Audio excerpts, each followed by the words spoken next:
परिवार ही नहीं बल्कि हिंदू समाज का एक एक नौजवान ये कहता रहा कि राम बाबू जी की हत्या इस तरीके से हुई, इस कारण से हुई।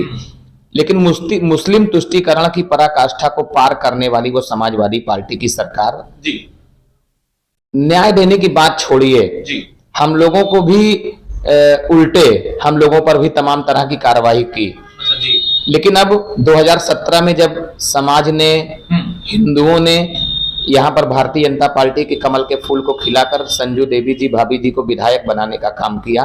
सीधा सीधा अगर बात करें तो हत्या कराई गई थी, तो उस पर कोई कार्यवाही सरकार ने, क्योंकि एक देखा जाए तो क्या नाम है, एक विधायक का एक हैसियत होती है, एक अधिकार होता है। सत्ता में जब भाभी श्री आपकी रही तो एक बार क्या नाम है, एक एसएचओ को मैंने देखा था कि वहां से लाइन हाजिर करवा दिया था। पहले तबादला हुआ, तबादला होने के बाद में प्रशासन इधर का टाल मटोल किया यहाँ के कप्तान ने, फिर उनको लाइन हाजिर होना पड़ा। तो इसमें क्या कहना चाहेंगे, कहाँ की बात है? नहीं Audio Jungle.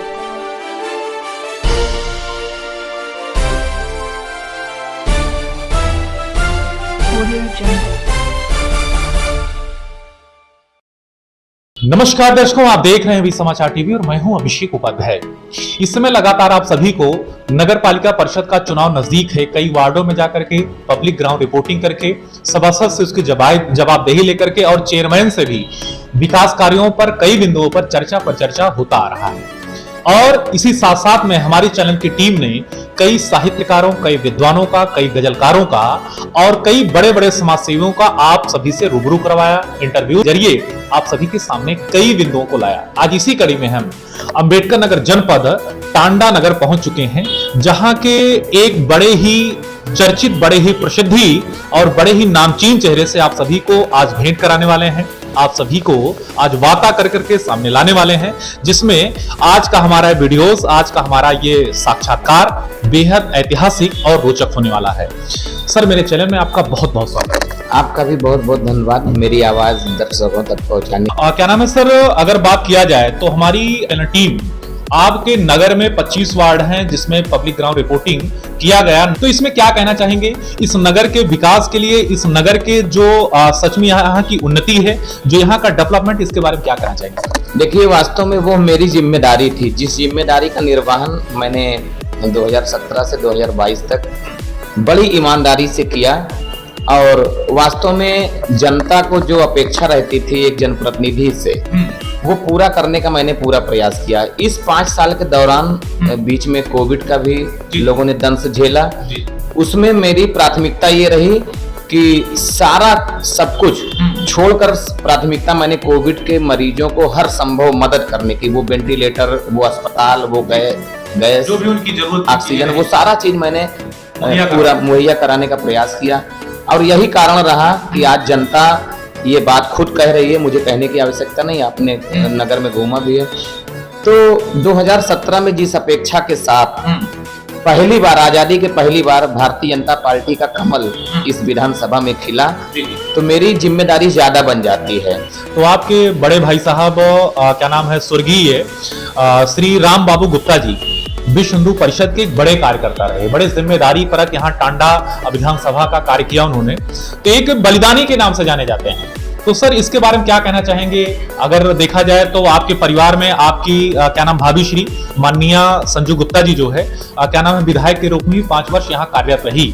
सीधा सीधा अगर बात करें तो हत्या कराई गई थी, तो उस पर कोई कार्यवाही सरकार ने, क्योंकि एक देखा जाए तो क्या नाम है, एक विधायक का एक हैसियत होती है, एक अधिकार होता है, तो सही कहीं कहीं से इसमें गुनाहगार था, उसको सच में वो सजाएं मिली या क्या रहा, ऐसा क्या बताना चाहिए? देखिए, सबसे पहले तो आप राम बाबू जी को टांडा नगर में बांध दिया। वो नगर में नहीं बल्कि पूरे जनपद में कहीं भी सक्रिय थे और हिंदुत्व के लिए उनके प्रत्येक मुद्दे पर वो लड़ाई लड़ते थे। अंबेडकर अगर नगर ही नहीं बल्कि आसपास के जनपदों में इस तरह का कोई सूचना मिलती थी तो हम लोगों ने पूरा मदद किया। अब आपने कहा कि हत्या हुई, उस समय 2013 में हत्या हुई, समाजवादी पार्टी की सरकार थी। परिवार ही नहीं बल्कि हिंदू समाज का एक एक नौजवान ये कहता रहा कि राम बाबू जी की हत्या इस तरीके से हुई, इस कारण से हुई। लेकिन मुस्लिम तुष्टीकरण की पराकाष्ठा को पार करने वाली वो समाजवादी पार्टी की सरकार न्याय देने की बात छोड़िए, हम लोगों को भी उल्टे हम लोगों पर भी तमाम तरह की कार्रवाई की। लेकिन अब 2017 में जब समाज ने, हिंदुओं ने यहाँ पर भारतीय जनता पार्टी के कमल के फूल को खिलाकर संजू देवी जी, भाभी जी को विधायक बनाने का काम किया लगातार, क्योंकि इस मुद्दे को व्यक्तिगत रूप से योगी आदित्यनाथ जी भी जानते थे। मोदी जी भी जब 2014 के चुनाव में भारतीय जनता पार्टी ने पूरा सम्मान किया परिवार का। रही जांच की विषय, तो वो कोर्ट में मामला है, कोर्ट में चल रहा है, और कहते हैं कि ईश्वर के घर देर है अंधेर नहीं। जिसको हम लोगों ने कहा था कि इन्होंने हत्या कराई, तत्कालीन विधायक समाजवादी पार्टी के अजीमुल हक पहलवान, विश्वास मानिए कि कोर्ट कचहरी सरकार इन लोगों से भी ज्यादा कोई जो सबसे बड़ी सरकार है ईश्वर की, उसके शरण में हम लोग गए। और आप जानते हैं कि आज समाजवादी पार्टी का वह विधायक आज नहीं है। तो कहीं ना कहीं आज मामला कोर्ट में है, हम लोगों की गवाही चल रही है, और शीघ्र अतिशीघ्र वो सारा मामला स्पष्ट होगा।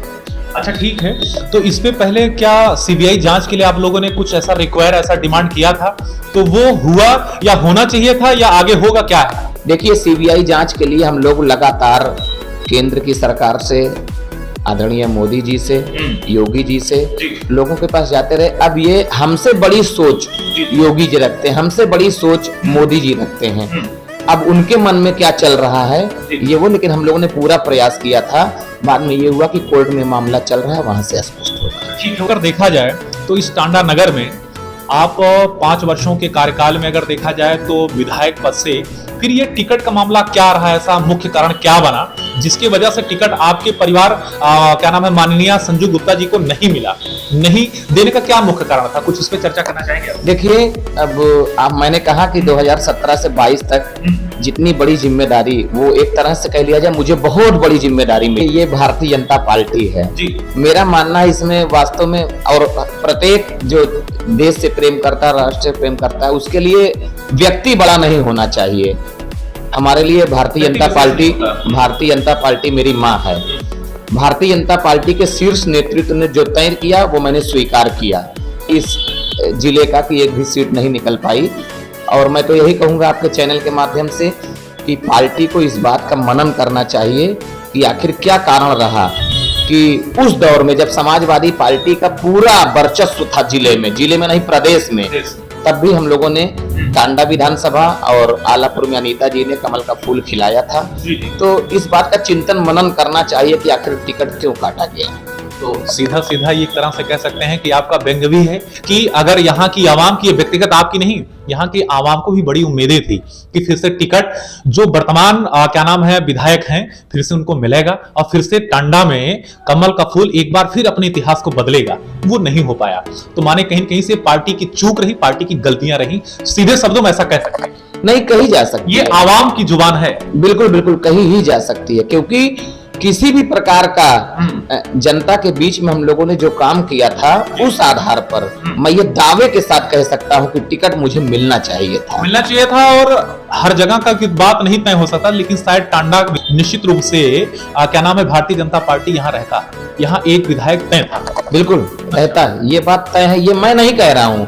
आपने अभी कहा कि क्षेत्र में हम जाके ग्राउंड रिपोर्टिंग जो आपके पास आई, उस आधार पे आप ये कह सकते हैं कि हाँ। बात करें आपसे तो टांडा क्या नाम है कौन से ऐसे विकास कार्य जो सच में यहाँ होना चाहिए था वो नहीं है, क्या करना चाहिए, इस पे क्या करना चाहिए? देखिए, अपने कार्यकाल में मैंने यहाँ पर पॉलिटेक्निक नहीं था इस विधानसभा में, बच्चों को बहुत दुश्वारियों का सामना करना पड़ता था।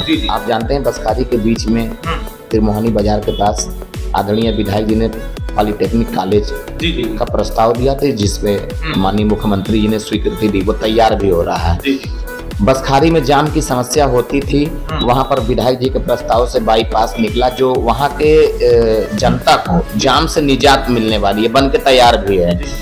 इस तरीके का बहुत बड़े बड़े काम आप जान रहे हैं। मेडिकल कॉलेज में कोविड का, आसोपुर में कोविड का सेंटर बनाया गया था, वहां ऑक्सीजन का प्लांट नहीं था। नगर की सड़कें बड़े डगमग स्थिति में थे, गड्ढा, हाँ वो सब ठीक किया गया। इस तरीके से बड़े बड़े काम हुए। टांडा में रोडवेज बस स्टैंड था, रोडवेज बन रहा है। जी, जी। तो इस तरीके के बहुत बड़े यहीं पर बगल में नदी के उस पार माझा उल्टा हुआ है, जी जी जहां पर वहां के लोग बताते हैं कि आजादी के बाद हम अपने विधायक को नहीं पहचानते थे कि हमारा विधायक कौन है। लेकिन आदरणीय विधायक जी के साथ मैं व्यक्तिगत रूप से जाकर वहां प्रत्येक समस्याओं का निदान कराया। सबसे बड़ा समस्या वहां था बिजली का। आप विश्वास नहीं मानेंगे, आज के आधुनिक युग में लोगों को ट्रैक्टर बुक करके और गांव के लोग 10-15 की संख्या में वहां चरकैला बाजार है जो दूसरे विधानसभा में, वहां जाते थे अपना मोबाइल चार्ज करने। एक मोबाइल जो लोग किया लूडी से बनाकर हम सभी ने वहां की प्रत्येक दुश्वारियों को दूर करने का काम किया। जो इस नगर की समस्या थी वो गुंडई चरम सीमा पर था। यहाँ के खास तौर से मैं खुल के कह दे रहा हूँ, यहाँ पर हिंदुओं के साथ जितनी अभद्रता होती थी, बहन बेटियां नहीं सुरक्षित थी, वो सारा काम वो तो योगी आदित्यनाथ जी ने और भारतीय जनता पार्टी ने 2017 में कहा भी था कि न गुंडागर्दी न भ्रष्टाचार, अब की बार भाजपा सरकार। और ये चीज मुझे लगता है उन्होंने विश्वास जताई 2017 में भारतीय। सर, एक ऐतिहासिक परिवार से हैं, अगर बात किया जाए तो भारतीय जनता पार्टी का अगर देखा जाए तो जिस समय क्या नाम माननीय योगी जी मुख्यमंत्री नहीं थे, सिर्फ एक युवा वाहिनी के अध्यक्ष थे और सांसद तो रहते ही थे गोरखपुर से। क्या नाम है स्वर्गीय राम बाबू गुप्ता जी का जब क्या नाम है स्वर्गवास हुआ था, या इसके पहले भी कभी हाल खबर अगर उनको लेने क्या नाम आते थे तो उनको कई बार यहाँ के लोग, यहाँ का प्रशासन रोक दिया गया था, उनको नहीं आने दिया गया था। तो इसके बारे में क्या कहना चाहेंगे तब और अब के बारे में? देखिए, जब रोके थे तो हम लोग अपने आंदोलन करके उनको लाया गया था। मुझे याद आता है कि 2017 में उनकी सभा लगी थी बसखारी में। भारतीय जनता पार्टी न जीत जाए इस कारण से हेलीकॉप्टर नहीं उतरने दिया था, और आनंद फानन में अपने क्षेत्र की जनता को लेके उनका कार्यक्रम फिर था कटेहरी विधानसभा के एक गांव में। वहां पर हम लोग पूरी जनता को लेके वहां पर पहुंचे और उनकी सभा को सुना गया। वहां उन्होंने कहा था कि समाजवादी पार्टी की सरकार ये न समझे कि वो अस्थाई सरकार है। प्रदेश की जनता ने मन बना लिया है कि अब ये सरकार को बदलनी है। भारतीय जनता पार्टी लोकतंत्र है, यही जनता दी थी कि ये जीतने तो ये सीट तो जीतने ही जा रहे हैं, कहीं बहुत ज्यादा मतों से न जीत जाए, ये डर समाजवादी पार्टी को सता रही थी। इस कारण से योगी जी को उतरने नहीं दिया। पहले भी सर क्या नाम है माननीय योगी जी आपके परिवार का खोज खबर लेते थे, तो क्या सर अभी इस समय क्या नाम है उत्तर प्रदेश का अगर देखा जाए तो सबसे यशस्वी और सबसे धाकड़ मुख्यमंत्री हैं, तो सर अभी भी उनका कभी खोज खबर हाल चाल कभी हो पाता है? नहीं, देखिए भाभी जी के पास मुख्यमंत्री जी का फोन हमको लग रहा है महीने में एक बार आ ही जाता है हाल चाल लेने के। कैसी हो संजू, सीधे ऐसे बच्चों के बारे में पूछते हैं। नहीं, इस नाते भी कह सकते हैं, क्योंकि क्या नाम है अगर जो मेरी जानकारी में अभी तक बस्ती में आपके भाभी जी का जो है स्थायी तो घर है और गोरखपुर वहां से नजदीक है, तो एक बहन स्वरूप मान करें डायरेक्ट कहेंगे। बिल्कुल हिंदू युवा वाहिनी के बड़े पदाधिकारी भाभी जी को बहन मानते हुए हैं, तो इस कारण से भी उनका लगाव कुछ विशेष है इस परिवार। तो इसका अफसोस उनको योगी जी को कि टिकट आपको हम आपसे नहीं दिला पा रहे हैं, इससे दुख योगी जी को नहीं हुआ? ऐसे बारे में कुछ सूचना मुझे लगता है दुख जरूर हुआ होगा, और ये भारतीय जनता पार्टी है। कोई एक व्यक्ति इतना ताकतवर नहीं है कि वो कह सकता है कि मैं आपको टिकट दिला सकता हूँ। ये संगठन का निर्णय जो है वो सबको मानना चाहिए। मैं आपके चैनल के माध्यम से भी सबको कहना चाहता हूँ कि संगठन बड़ा होता है, उसके निर्णय को हो या ना हो, बिल्कुल संगठन का निर्णय स्वीकार के। भारतीय जनता पार्टी क्या नाम है बाद में विश्व हिंदू परिषद के कार्यकर्ता पहले आपके परिवार से रहे और आप भी रहे, और आरएसएस के संगठन भी स्वयंसेवक संघ व्यक्ति निर्माण करती है। ये जो आप देख रहे हैं आज श्याम बाबू के रूप में आप इंटरव्यू दे रहे हैं, तो मेरा निर्माण संघ ने किया है। अब एक संघ का व्यक्ति समाज से, पार्टी से, व्यक्ति से कुछ चाहता नहीं, उसके तो एक लक्ष्य है परम वैभव की शिखर पर पहुंचे, और निश्चित रूप से आज भारतीय सरकार में वो सपना साकार होते दिख रहा है। राम लोगों के लिए सपना था। धारा 370 कभी हम लोगों को लगता था कि यह कभी देश से समाप्त होगा? बिल्कुल नहीं लगता था। क्या कभी लगता था कि मुख्तार अंसारी, अतीक अहमद जैसा बदमाश कभी वेंटिलेटर पे जाएगा?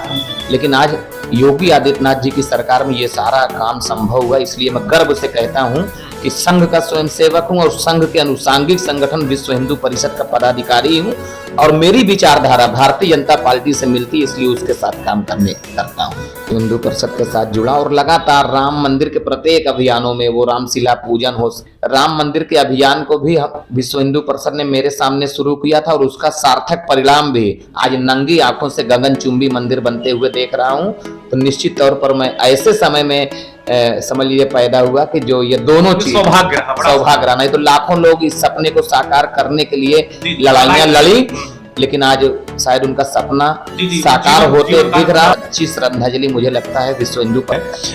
तो क्या नाम है, माननीय योगी जी का अगर कहीं न कहीं से समर्थन तो रहता ही है आपके साथ, आपके परिवार के साथ, तो इससे आपका दबदबा फिर बना है पूरा नगर में, पूरे विधानसभा में कि नहीं? क्या नाम है, जो है वो अपनी कार्यकर्ता के हिसाब से अपने काम करने की ही तपस्या को लेकर चल रहे हैं। देखिए, भारतीय जनता पार्टी में दबदबा किसी का रहे मुझे नहीं लगता।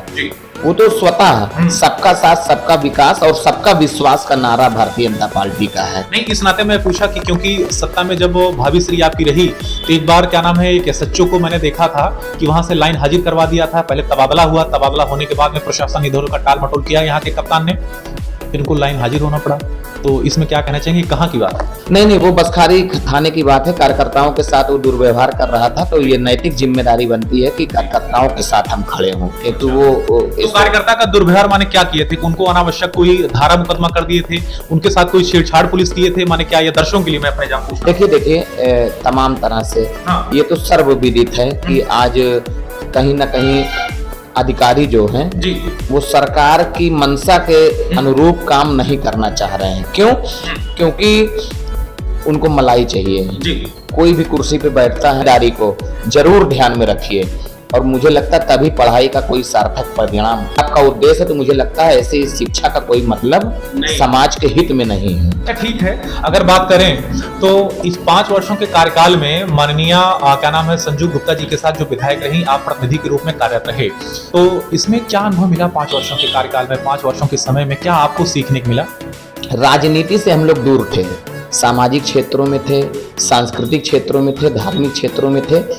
2017 के बाद राजनीतिक क्षेत्र में आने के बाद जो मुझे अनुभव हुआ कि वास्तव में अगर प्रत्येक जनप्रतिनिधि, वो गांव के प्रधान, बीडीसी से लेके जिला पंचायत सदस्य, विधायक, ये लोग मिलकर अपने दायित्व का ईमानदारी से निर्वहन कर लें, तो यह देश, जब कहा जाता कि सोने की चिड़िया थी, तो मुझे लगता अगर इतने लोग मिलकर इस देश के लिए काम करना, अपने नैतिक जिम्मेदारी को निभाना ईमानदारी से शुरू कर ले, यह देश सोने की चिड़िया है, थी नहीं है। ये दुर्गुण है हमारे अंदर, ये कमी है, वो ठीक कर ले तो युग अपने आप बदल जाएगा। चाहेंगे सर हमारे चैनल के माध्यम से इस नगरवासी को आप?